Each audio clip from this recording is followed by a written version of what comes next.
Karena latar belakang saya itu kuat doktrinnya. Jadi doktrinnya itu Allah nggak beranak dan tidak beranak, kan itu kuat sekali. Jadi kalau ada pendeta khotbah Yesus itu anak Allah, mati di kayu salib, bangkit lagi, dalam hati saya waktu itu saya berontak. Shalom saudara-saudara, puji nama Tuhan. Pada kesempatan ini kembali lagi saya hadir menjumpai Bapak Ibu sekalian. Bersama-sama seperti biasa kita akan mendengar kesaksian dari para murtadin. Mereka adalah orang-orang yang awalnya tidak percaya kepada Kristus, agama seberang, agama Islam. Ia lalu kemudian menjadi percaya kepada Kristus. Nah, di dalam video ini saudara-saudara, seorang bapak yang betul-betul membenci orang Kristen, tidak suka dengan orang Kristen. Dia tidak senang, dia begitu benci terhadap khotbah-khotbah para pendeta dengan mengatakan Yesus itu anak Allah, dia mati, disalibkan, lalu kemudian bangkit. Betul-betul tidak masuk akal bagi dia. Nah, tapi sungguh sangat luar biasa saudara-saudara bahwa sekalipun dia benci, dia tidak suka terhadap Kristenan, tapi kalau Tuhan yang berbicara, tidak bisa ditolak. Pada waktu itu, saudara-saudara, dia sakit, dan melalui penglihatannya, ia berjumpa dengan Tuhan Yesus, dan sakit penyakitnya itu disembuhkan. Akhirnya, menjadi percaya kepada Kristus. Dia meyakini bahwa yang menyembuhkan penyakitnya adalah Yesus.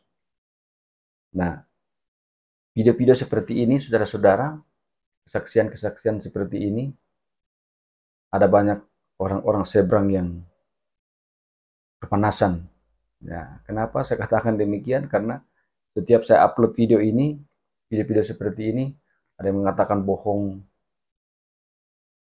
omong kosong, dan lain sebagainya. Tapi biarkanlah itu kepanasan. Tapi yang jelas bahwa bagi kita yang percaya kepada Kristus, ini akan semakin menguatkan kita bahwa kebenaran itu hanya ada di dalam Yesus Kristus. Keselamatan hanya ada di dalam Yesus Kristus. Sekali lagi saya sampaikan satu ayat Alkitab yang menjadi pegangan kita bahwa hanya di dalam Yesus saja ada keselamatan. Dalam Kisah Para Rasul 4 ayat 12, dan keselamatan tidak ada di dalam siapapun juga selain di dalam Dia. Sebab di bawah kolong langit ini tidak ada nama lain yang diberikan kepada manusia yang olehnya kita dapat diselamatkan. Manusia di sini adalah Yesus Kristus itu sendiri. Oleh karena itu, saudara-saudara yang dikasihi Tuhan, semoga kesaksian ini akan semakin menguatkan kita. Jangan terpengaruh dengan ocehan-ocehan mereka, orang-orang seberang itu yang hanya suka ya menjelekkan, mengkafir-kafirkan. Terserahlah, itu urusan mereka. Tapi yang jelas, kita terlalu meyakini, kita percaya bahwa di luar Kristus tidak ada keselamatan. Kita dengarkan kesaksiannya berikut ini.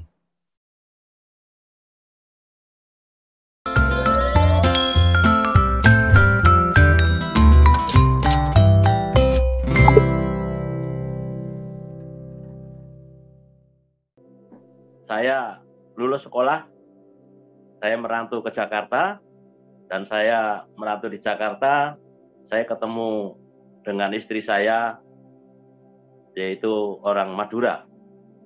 Dan saya pada waktu itu ketemu orang Madura, sama-sama orang seberang, kita akad nikah diberkati di KUA. Tapi puji nama Tuhan, setelah waktu berjalan terus, saudara-saudara yang kasih, saya nggak bisa. Saya dengan mulut saya meninggalkan kepercayaan saya yang lama. Mulut saya kalau ditanya di tempat lingkungan saya, di tempat pekerjaan saya pada waktu itu, saya ngaku mulut saya ngaku Kristen. Jadi jiwa saya sudah dipanggil melalui mulut saya ngaku Kristen.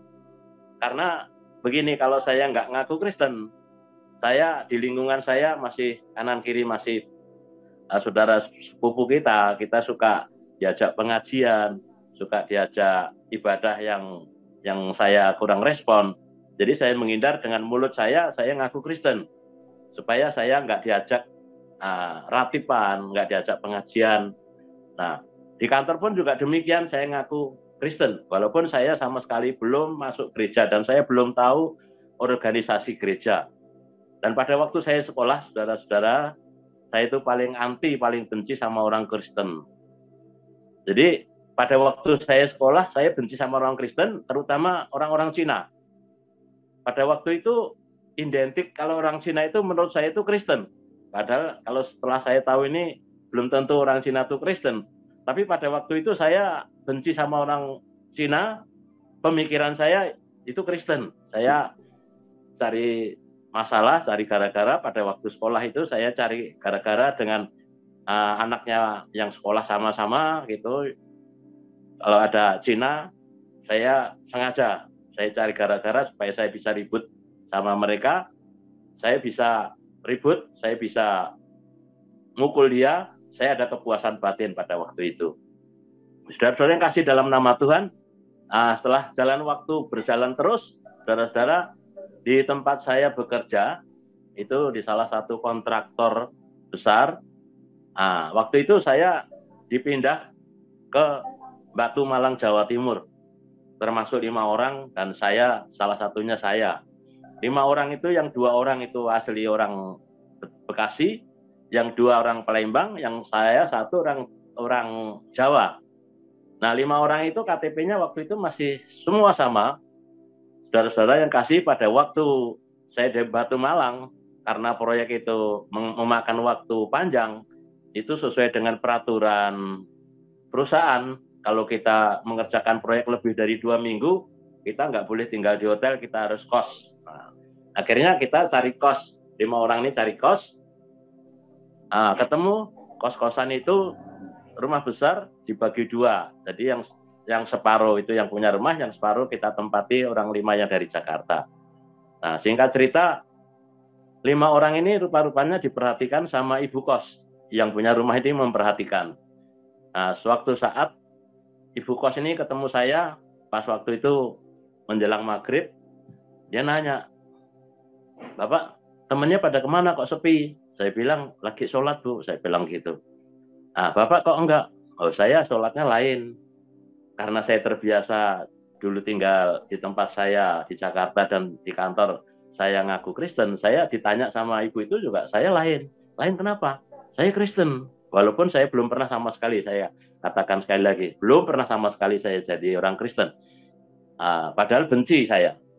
Waktu itu dia menawarkan, kalau gitu ya puji Tuhan, saya masih terngiang di benak pikiran saya. Kalau gitu udah puji Tuhan, nanti ke gereja bareng keluarga di sini. Bapaknya itu ketua majelis gereja. Dia nanya sama saya, "Bapak Kristen apa?" Yang anehnya itu saya bilang Kristen Pantekosta. Nah, ibu ini bilang Pantekosta. Saya diserang lagi, Pantekosta apa? Saya waktu itu nggak tahu organisasi, ya saya bilang Pantekosta, ya Pantekosta, saya bilang gitu. Nah, ternyata Pantekosta itu setelah saya jadi orang Kristen itu ternyata Pantekosta itu banyak. Nah, singkat cerita, saya di Batu Malang itu sampai proyek selesai, saya diajak sama ibu yang punya rumah, sama bapak yang punya rumah, saya diajak ibadah setiap hari Minggu, bareng satu mobil. Saya menolak dengan alasan 1000 kali alasan, karena saya belum pernah ke gereja. Jadi saya pikir kalau saya ke gereja, saya kan nggak tahu tata cara gereja, saya malu, orang Jakarta, jadi gengsi. Nah, akhirnya di rumahnya suka ada kebaktian, saya ingat itu. Saya diundang juga, tapi saya alasan 1000 kali alasan. Akhirnya saya tetap nggak pergi, karena saya memang belum pernah ke gereja, tapi mulut saya ngaku gereja, ngaku saya orang Kristen. Nah, waktu itu proyek kurang lebih 7-8 bulan selesai, saya pulang ke Jakarta. Nah, pulang Jakarta, saya baru cerita sama istri di rumah, "Mah, kalau di lingkungan tempat kita tinggal, kita ngaku Kristen, di tempat kantor ngaku Kristen, nggak ada masalah. Tapi saya di Batu Malang ketemu batunya saya. Kenapa? Saya kos satu rumah, yang punya itu orang Kristen. Saya ditanya, saya Kristen. Nah, saya dikejar terus Kristen apa? Saya bilang Pantekosta. Pantekosta saya dikejar lagi. Pantekosta apa? Ya saya Pantekosta aja gitu. Nah, singkat cerita, karena istri saya masih melakukan ibadah yang masih menurut kepercayaan seberang itu, dia masih rutin menjalankan. Tapi akhirnya saya rayu, malam-malam saya rayu, mah sekarang begini mah, mama aja ke gereja dulu, tanya tetangga kita ini siapa yang orang Kristen, mama ikut. Nah, saya orang sembahyang, orang pengajian kok suruh masuk gereja. Nggak apa-apa, nanti kalau mama nggak tahu, mama diajarin. Kalau saya nanti ngikut orang Kristen di tetangga kita siapa yang Kristen, saya belum pernah, saya malu gitu, saya nggak ngerti gitu. Mama aja dulu. Ya waktu itu istri saya mungkin karena setia dan nurut apa kata saya, malam itu cari tetangga kita siapa yang Kristen. Waktu itu Kristen masih jarang, saudara-saudara. Nah, ketemu orang Cina dari Surabaya, didatengin sama istri saya, namanya Ci Eli. Ci Eli, ke gereja, gerejanya mana? Gereja saya di Rawamangun, gereja GKJ. Nanti saya ngikut ya minggu. Oh iya, ya tapi cuman janji-janji tapi nggak terlaksana. Karena Ci Eli sendiri juga ke gerejanya jarang gitu. Akhirnya berjalan waktu terus saya tagih, mah katanya mau ke gereja sama Ci Eli. Ya Dewi GKJ katanya gereja Kristen Jawa. Tapi dia juga jarang ke gereja gitu. Ya udah cari lagi. Saya cari lagi.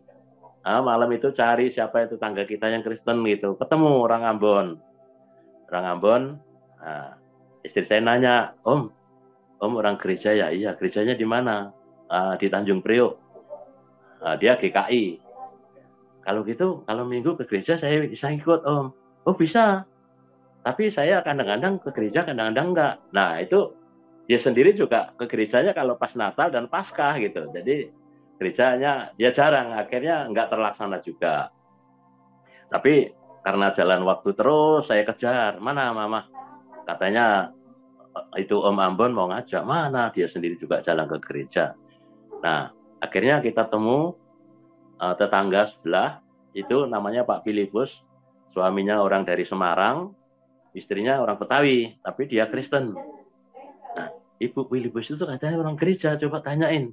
Akhirnya istri saya nurut, jalan ke rumahnya, Bu, Ibu orang gereja ya? Iya. Kenapa nggak gereja? Saya nggak punya ongkos katanya. Minggu besok ke gereja Bu, nanti saya ongkosin. Ibu kenapa mau ke gereja? Memang nggak boleh? Boleh. Nanti kalau ini saya ongkosin Bu gitu. Nah, yang anehnya yang ketiga itu, dia orang Pantekosta, saudara-saudara. Pada waktu saya di Batu Malang ngaku orang Pantekosta, istri saya yang terakhir yang ketiga kali itu ngajak orang Pantekosta. Jadi itu kok bisa, itu bukan kebetulan, bagi saya bukan kebetulan. Tapi memang Roh Kudus sudah mengantar kita, jadi sesuai apa yang saya ucapkan, dia gereja GPDI Pantekosta, gerejanya di Jatinegara, di Cipinang Turunan, Perumpung Turunan. Akhirnya istri saya minggu itu janjian sama Pak Filipus, sama Bu Filipus, saya nggak ngikut. Karena saya memang belum pernah. Nanti kalau saya ngikut, saya gengsi. Saya nggak tahu, udah ngaku Kristen, tapi nggak tahu tata cara ibadah. Istri saya ke gereja, saudara-saudara pergi. Nah, pulang dari gereja hari minggu pertama itu saya tanya, gimana mah? Enak Pak, nanti nyanyi-nyanyi ada teksnya. Nanti terus ada yang bersaksi. Nanti ada pendeta khotbah, tapi khotbahnya enak katanya. Ya udah nanti minggu lagi pergi lagi. Ya saya mau pergi lagi, enak katanya. Minggu kedua istri saya pergi lagi. Saya nggak mau ngikut, saya belum ngikut saudara. Karena saya motokopi dari istri itu belum begitu pas. Istri saya ke gereja lagi, yang minggu kedua saya tanya lagi gimana. Enak Pak, udah saya udah mantap, saya pengen ke gereja saja katanya. Ya, tapi pikirkan dulu enak gimana? Ya pokoknya enak. Firman Tuhannya itu enak, bisa dimengerti. Jadi bahasanya bahasa Indonesia, ngerti saya. Nah, akhirnya minggu ketiga istri saya ke gereja lagi. Nah, minggu ketiga itu pas itu ada khotbah, yang khotbah itu pendeta dari Manado mengenai soal baptisan. Jadi kalau orang yang udah percaya dengan Tuhan Yesus, udah ke gereja harus dibaptis. Nah, istri saya tersirat. Akhirnya dia, tadi khotbahnya dari orang Manado itu mengenai baptisan air. Jadi kalau kita sudah ke gereja harus dibaptis. Saya pengen dibaptis. Macam-macam aja, baru ke gereja 2-3 kali mau dibaptis. Jangan dulu, saya larang saudara. Tapi dia ngotot. Akhirnya dia minggu kelima itu dia daftar, minggu keempat harus dibaptis, minggu kelima itu dia ada baptisan air. Saya ngikut daftar saudara. Minggu kelima itu saya pergi, saya udah ngikut sama istri, saya juga langsung dibaptis. Walaupun saya nggak ngerti dibaptis ya. Jadi saya ngikut yang minggu kelima sama istri saya dibaptis. Walaupun saya baru masuk pertama kali langsung saya dibaptis. Jadi ucapan saya, jiwa saya ngaku orang Kristen, terus tubuh saya sudah masuk gereja dan saya dibaptis. Nah, waktu berjalan terus, ini roh saya, otak saya ini belum bisa terima. Karena latar belakang saya itu kuat doktrinnya. Jadi doktrinnya itu Allah nggak beranak dan tidak beranakan, itu kuat sekali. Jadi kalau ada pendeta khotbah, Yesus itu anak Allah, mati di kayu salib, bangkit lagi. Dalam hati saya waktu itu saya berontak. Kalau manusia seperti Yesus, dunia ini penuh. Udah mati, bangkit lagi, hidup penuh. Nggak masuk akal. Itu rasio saya. Nah, saudara-saudara, saya walaupun saya secara fisik sudah masuk gereja, tapi hati saya tuh belum penuh, belum bisa terima. Nah, 1 bulan saya ke gereja, saudara-saudara, saya kebetulan di tempat saya kerja itu, saya diasuransikan kesehatan 24 jam. Nah, saya punya teman satu kantor namanya Handoyo, itu dia punya sakit juga sama seperti saya, punya benjolan, tapi benjolannya ada di dada. Kalau saya, benjolan saya di tempat vital orang laki. Akhirnya saya rundingan sama Handoyo. Handoyo ini orang Katolik, saudara. Terus bagaimana kalau kita konsultasi ke dokter, kan kita diasuransikan. Akhirnya kita berangkat ke dokter yang ditunjuk oleh asuransi itu, dokter spesialis bedah. Dan singkat cerita, memang kita orang tua itu harus dioperasi. Benjolan itu harus dioperasi. Itu tumor katanya, kalau nggak dioperasi membahayakan. Nah, singkat waktu, akhirnya saya sama Handoyo itu udah proses, cek gula darah, cek semua udah oke. Hari H-nya saya harus operasi. Tapi Handoyo teman saya itu operasinya giliran duluan. Saya setelah Handoyo. Nah, Handoyo masuk ruangan operasi, terus selesai, dia masih tergeletak. Dibawa ke tempat dia beristirahat itu, di tempat tidur itu masih belum sadar. Saya lihat, waduh, itu Handoyo operasi yang mudah aja udah selesai, dia belum sadar, masih belum siuman. Kalau saya nanti operasi saya kan rumit dan malah sulit. Berarti saya nanti lebih parah, dalam hati saya gitu. Nah, giliran saya dipanggil, saya masuk ruangan operasi, saya ditanya sama perawat, sama dokter, tanya, terus Bapak udah siap, udah puasa dari pagi sudah. Akhirnya saya disuntik, saudara-saudara, disuntik bius. Saya nggak tahu itu bius total apa enggak, pokoknya saya disuntik bius. Nah, saya pada waktu disuntik, saya ditanya sama perawat, Bapak, kalau saya pertanyaan itu saya masih bisa jawab, berarti biusnya itu belum bereaksi. Nah, setelah saya ditanya itu saya nggak bisa menjawab dan saya seperti orang tertidur, jadi seperti orang tertidur, jadi saya tuh nyaman sekali. Pada waktu saya hilang kesadaran itu, saya seperti tidur, seperti mimpi, saudara. Seperti mimpi, saya dipapah begitu, diangkat ke atas. Yang mengangkat saya itu berjubah putih, dan saya pada waktu itu saya sempat berdialog. Siapa yang angkat saya ini? Bawa kemana? Akulah Tuhan Yesus. Ini saya sekarang kesaksian merinding saya. Dia bilang, katakan, akulah Tuhan Yesus. Kalau memang aku Tuhan Yesus, saya mau diajak kemana? Nah, ikut aku terus. Saya diangkat terus, saudara, diangkat ke atas. Rupa-rupanya di sana itu ada tingkap-tingkap langit, itu ada beberapa tingkap. Nah, salah satu setelah kita menembus berapa langit, dia berhenti, saya tanya, Tuhan Yesus, ini di mana? Tuhan Yesus mengatakan sama saya, ini adalah serambi-serambi surga. Serambi surga itu lobi mau masuk surga. Tuhan, kalau ini serambi surga, indahnya kayak begini, bagaimana di dalamnya? Ini di luarnya aja indah, bagaimana dalam? Nanti kita masuk. Saudara-saudara yang kasih dalam nama Tuhan Yesus, saya diajak masuk ke surga.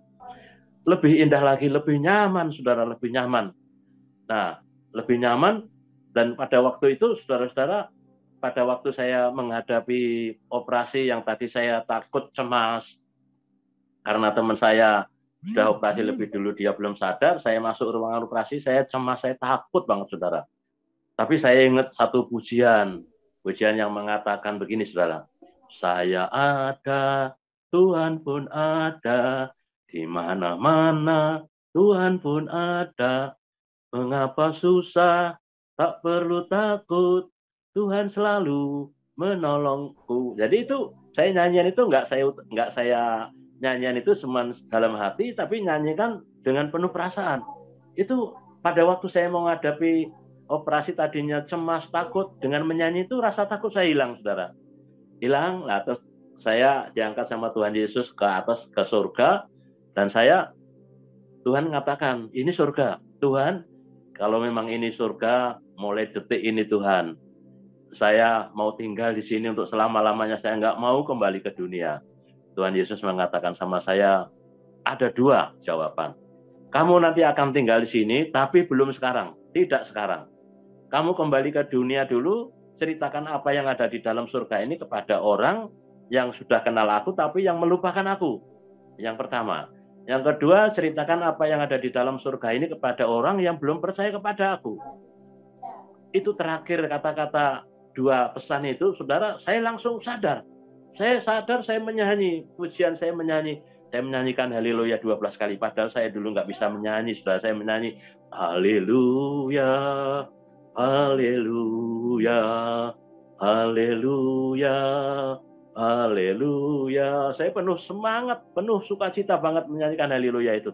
Sampai saya dipegangin tangan saya kepada suster, dokter yang megang, yang rawat saya dipegangin. Dikira saya ngeguk, dikira saya ngaco, saudara. Terus akhirnya singkat cerita, saya tanya, saya sudah dioperasi belum? Sudah.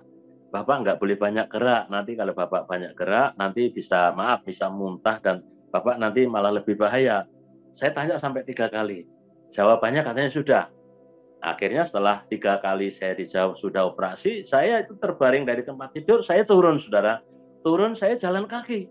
Di mana tempat saya harus beristirahat. Saya jalan kaki.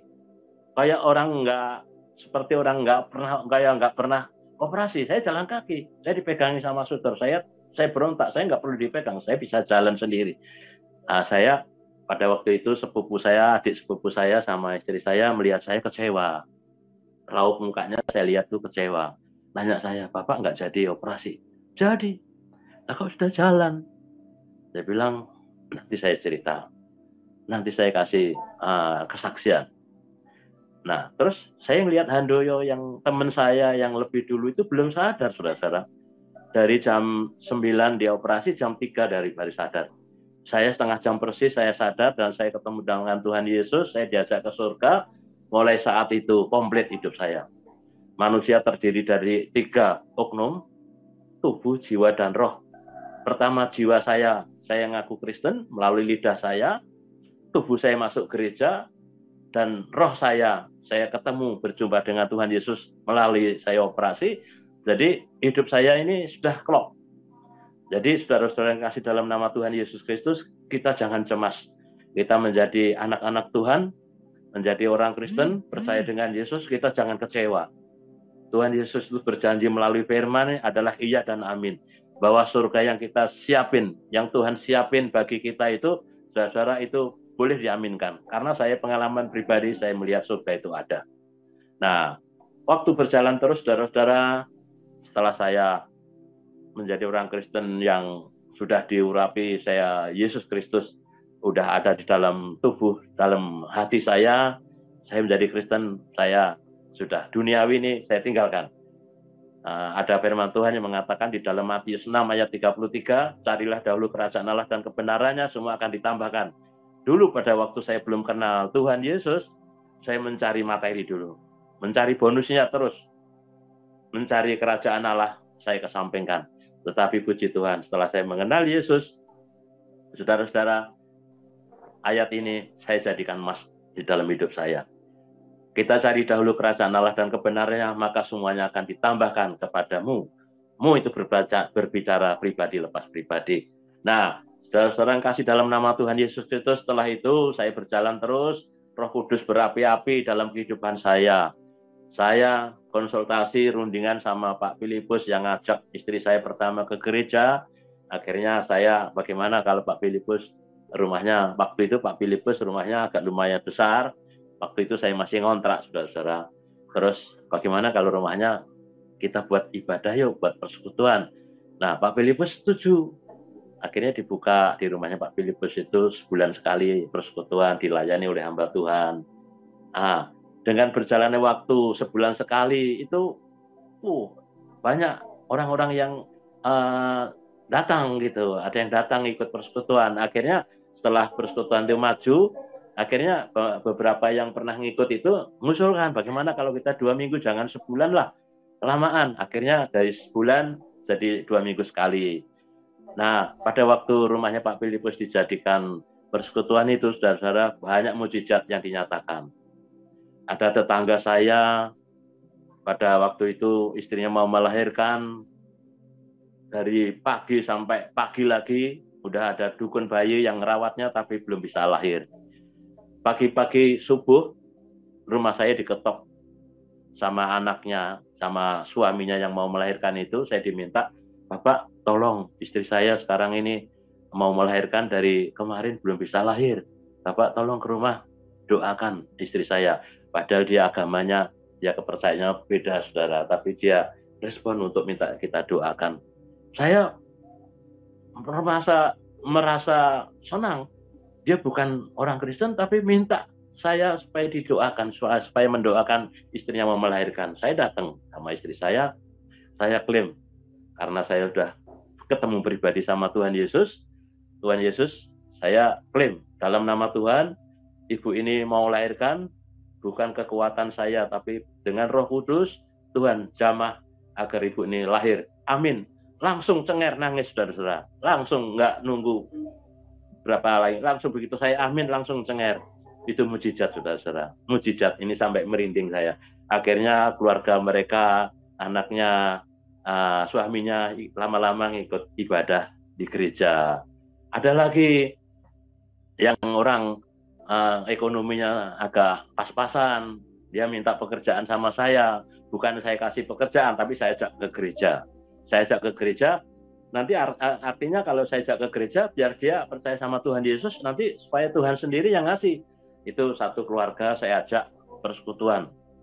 Akhirnya dia datang persekutuan, dia aktif, dia orang Surabaya, suami istri aktif, dan akhirnya dia ikut dibaptis. Puji Tuhan, puji nama Tuhan, itu gereja yang di ujung Menteng itu, saudara-saudara, yang tadinya sebulan sekali, 2 minggu sekali, seminggu sekali, itu penuh, saudara-saudara. Penuh, waktu itu dilayani sama Bapak Pendeta Paulus Pontoh.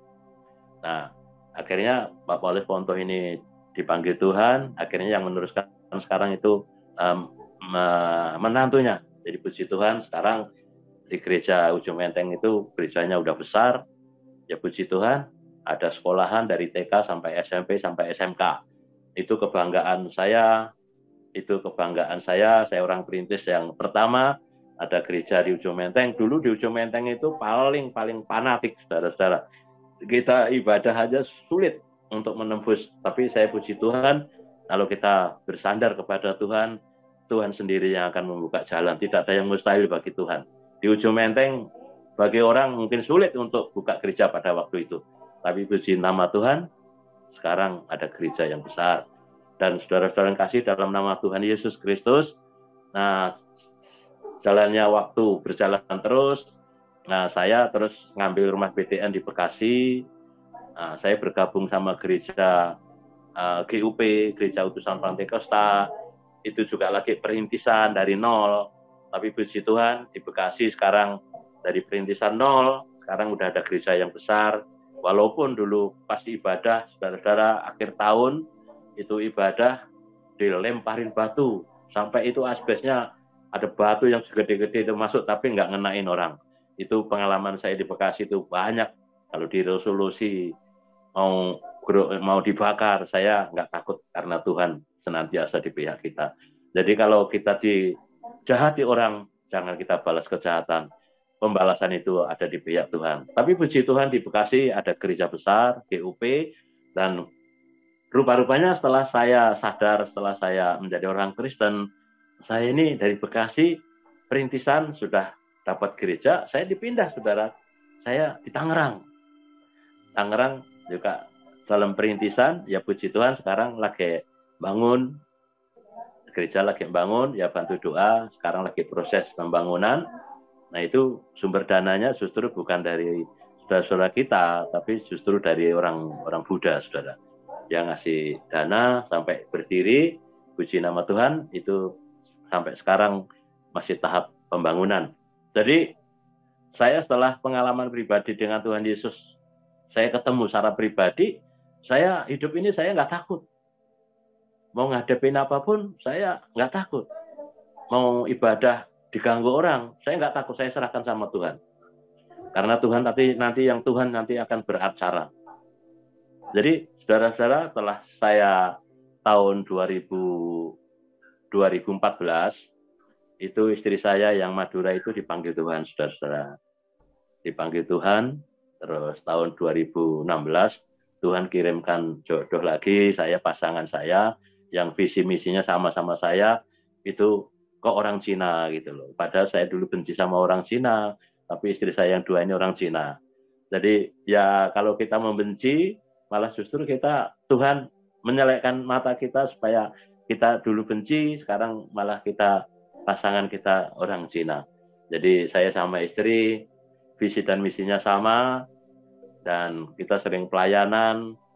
Saya sering, saudara-saudara, diundang gereja-gereja yang memerlukan untuk renungan, untuk ulang tahun. Saya datang, tapi ya puji Tuhan, karena saya Roh Kudus ada di dalam, ya dibekalin sama Roh Kudus. Kalau kita minta sama Roh Kudus, semuanya itu akan dibukakan dengan mudah.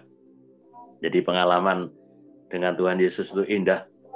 Pernah ada orang gadis, pada waktu saya pulang ke Jawa, ada anak gadis, itu dia belum punya suami, orang tuanya itu orang desa.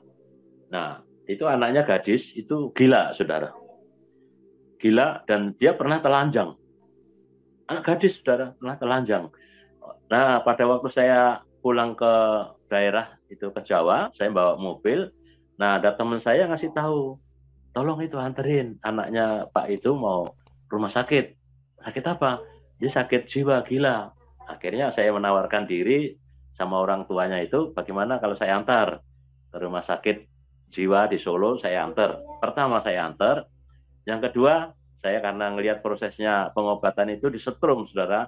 Akhirnya Tuhan memberanikan diri melalui hidup saya bilang sama orang tuanya, Pak sama Ibu, bagaimana kalau anaknya Ibu jangan bawa ke dokter lagi. Saya punya iman, tapi saya orang Kristen. Saya doakan dengan iman saya, yang penting anaknya Ibu kembali normal. Cuman saya tanya dulu, latar belakang Ibu sama Bapak, ada nggak keluarganya yang pernah sakit seperti anaknya Bapak Ibu? Nggak ada. Jadi seolah-olah dia sakitnya itu, gilanya itu dibikin orang, saudara. Karena saya senantiasa ayat emas itu saya pegang, di dalam 1 Yohanes pasal 4 ayat 4, itu bahwa kita itu, roh yang ada di dalam hidup kita itu roh yang besar. Roh-roh dunia ini semua dikalahkan. Nah, saya pegang itu, saudara. 1 Yohanes 4 ayat 4 itu, saudara-saudara, itu ampuh itu. Jadi kalau kita menghadapi masalah apapun, ingat ayat ini. 1 Yohanes 4 ayat 4, kamu berasal dari Allah, anak-anakku, dan kamu telah mengalahkan nabi-nabi palsu itu. Sebab roh yang ada di dalam kamu lebih besar daripada roh yang ada di dalam dunia ini. Saudara dan saya malam hari ini, saudara sudah dipanggil oleh Tuhan. Roh yang ada di dalam kehidupan saudara dan saya lebih besar dari roh-roh yang ada di dalam dunia ini. Apapun dunia ini, ada roh-roh yang akan menyantet kita, roh-roh yang akan membuat kita serahkan. Kita punya bekal, kita punya iman bahwa roh yang ada di dalam hidup kita, hidup saudara dan saya, itu lebih besar dari roh-roh yang ada di dalam dunia ini. Saudara jangan khawatir, ayat ini saya jadikan ayat emas dalam hidup kami. Kalau saya mengalami apapun, ayat ini saya pegang. 1 Yohanes 4 ayat 4 ini. Jadi 1 ditambah 4 adalah 9. 9 itu adalah angka karunia. Jadi saudara, malam hari ini saya sangat bersuka cita. Saya bisa bersaksi dan banyak sekali saya banyak memenangkan jiwa. Bukan saya sombong, bukan saya ini. Banyak anak-anak rohani saya yang saya menangkan, malah ada yang jadi pendeta, ada yang jadi gembala sidang. Jadi puji nama Tuhan, saya punya kebanggaan sendiri dan saya ada kerinduan dalam hidup saya. Kebetulan istri saya yang sekarang ini, dia visi misinya sama, jadi supaya hidup kita ini selalu menjadi berkat untuk kemuliaan bagi nama Tuhan. Cuman itu, hidup saya itu hanya itu. Saya rindu supaya hidup saya untuk menjadi berkat untuk kebesaran kemuliaan bagi nama Tuhan. Karena itu Tuhan pernah berbicara sama saya. Ceritakan apa yang ada di dalam surga pada orang yang sudah meninggalkan aku dan orang yang belum percaya kepada aku. Itu amanah yang perlu kami sampaikan, yang perlu kami beberkan pada saudara-saudara kita yang belum percaya, saudara-saudara kita yang sudah meninggalkan, tapi biarlah melalui kesaksian ini boleh menjadi rema dan menjadi berkat. Saudara, kita jangan khawatir. Hidup kita walaupun saat-saat ini dunia ini nggak menjanjikan, saudara. Tapi yang menjanjikan itu adalah Bapa di surga. Bapak di surga menjanjikan saudara dan saya, kalau kita percaya, kita akan selamat. Jadi saudara dan saya ini punya hak waris, saudara. Saudara punya hak waris. Saudara, saya kasih ilustrasi, kalau saudara sekarang ini hidup di dunia ini, saudara kenal dengan pembantunya Pak Jokowi, kenal akrab, barangkali kenal akrab dengan pembantunya Pak Jokowi. Tapi pembantunya Pak Jokowi kadang-kadang lantang, kadang-kadang dia dengan lantangnya mau ngajak teman-temannya, ayo kita ke istana yuk. Kita ke istana, nanti sama saya. Nanti masuk di istana gampang kalau sama saya. Saudara, apa yang terjadi kalau saudara pergi ke istana negara yang resmi, itu ada berapa staf penjaga. Kalau saudara pergi ke istana, saudara bareng sama pembantunya Pak Jokowi pasti akan ditolak. Pasti akan ditolak. Walaupun itu pembantu itu lantang. Saya ini kan pembantunya Pak Jokowi setiap hari. Saya yang bikinkan teh, saya yang nyiapin makan pagi yang ini. Tidak ada urusan. Pembantu itu urusannya rumah tangga. Tapi istana tidak ada urusan. Tapi sebaliknya saudara-saudara, kalau saudara kenal dengan anaknya Pak Jokowi, Gibran misalnya, kenal dekat, saudara pergi ke istana dengan Pak Gibran.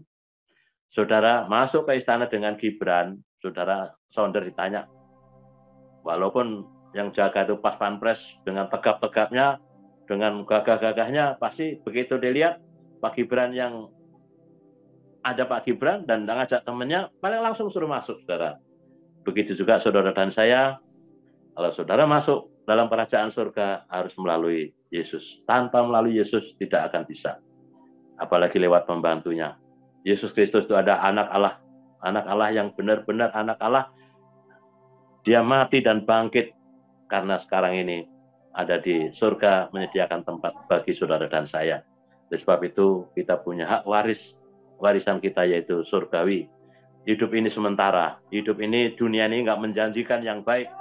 Tapi ingat, Tuhan yang menjanjikan baik. Tempat yang surga dijanjikan oleh saudara dan saya.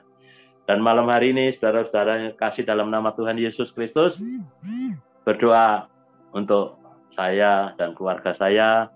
Dan setelah saya kenal dengan Tuhan Yesus, saudara-saudara, keluarga besar saya itu, dia beragama lain.